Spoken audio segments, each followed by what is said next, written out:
It's gonna be a good one. It's gonna be a good one.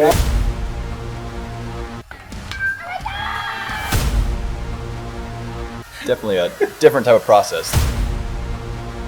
Cut down or freeze up. Being a coach's son.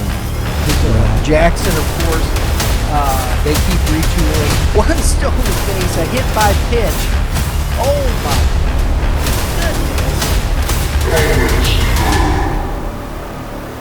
Welcome everybody to this episode of the Hitting Zone podcast. We are out at Car Shield. They're getting ready to go live here. So make sure you're on Youth Baseball Midwest. You hit that notification so you can get games like this and watch a bunch of college kids play baseball during the day while you're sitting at work. So and it is a great day here. It's nice wind coming through. We're out in the left field side, and you got guys behind us getting prepped. So Youth Baseball Midwest on YouTube. Make sure you follow us on all the other socials so that you can get good information like you're going to get today. And again, Game7Baseball.com, great sponsor. I think they're wrapping up their season here pretty soon. It won't be long. We'll see the fall schedule coming out, so you can get your fall games in. I don't think it's out just yet, but it will be coming soon. Prime Sports Midwest, 3 locations in the mall in Chesterfield. Not sure what the name of that mall is. They're in Fenton, their original location, and in St. Peter's. But today on the Hitting Zone podcast, as we are getting in here today, flying solo to give you my thoughts of the day, as we're going through things like tryouts, and you see a lot of questions on what we're developing and different things like that. And it got me thinking about some of the things that I miss from my playing days growing up and what my coaches allowed me to do to develop into the athlete that I was. I was a catcher. And one of the biggest things that I loved doing, especially as I got into the high school ages, was calling games with my pitcher. Being in sync and just having those rhythms that you can go out there and your pitcher's never shaking you off. Everything you throw seems to be working. And without the development as a young player, I don't think I'd ever had that potential as a high school and beyond to call games like that and have trust in my pitchers. And what I'm getting at is when I see a youth, I coach youth sports, so 14U on up. I'm actually going down to the 9U level this year, but I see a lot of wristbands. I see a lot of coaches calling pitches from the dugout. I've seen PitchCom, which PitchCom doesn't necessarily fall into this thing because I understand, some of that communication between pitcher and catcher to try to eliminate cheating. I'm not sure exactly why we're doing that at the 12 and 13U level.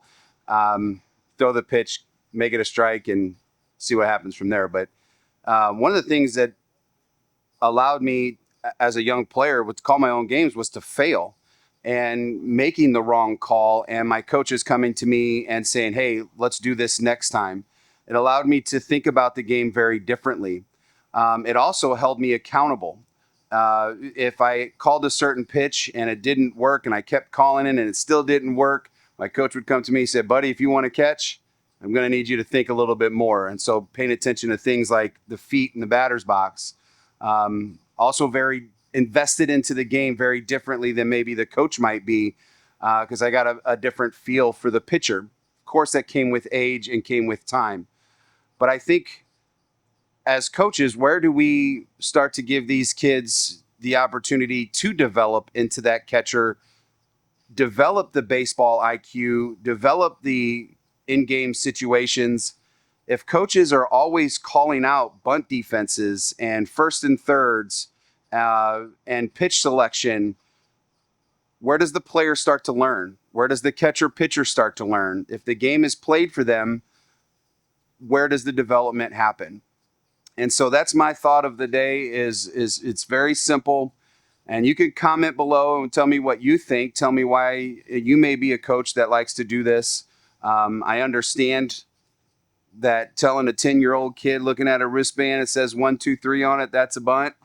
Perfect. You should be able to get that down. And if you miss that call, that's a whole nother issue if you have it on a wristband.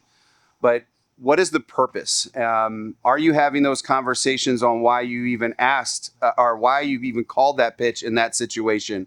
Or are you just calling them out and telling the kids what to do? I don't think that's development, guys. You can argue with me. That's fine. It's your opinion. It's mine. It's fair, and I'll fight to the end on let your players fail. Let them learn, coach them up, because long term, when they get to high school and when they get to college and when they get to professional levels, if they have that chance, they're going to have to learn the game. They're not going to be able to do that if you're playing the game from a wristband, whether it's first and, you're on third base and you're flashing signs. Let them be accountable for missing stuff. It's a great way to learn through failure. So that is my thought of the day. Let your kids play, let them fail. Stop coaching them or over coaching them, and start developing that mind, because baseball IQ is down. So all you guys out there, make sure you have a great day. It's beautiful outside. Get outside, play some catch. Hitters, all I can tell you is swing hard in case you hit it. You pitchers, throw it right down the middle, see what happens. There's a lot of low batting averages when you throw the ball right down the middle of the plate and get that first strike. So have a great day out there. Make sure to follow us, Youth Baseball Midwest.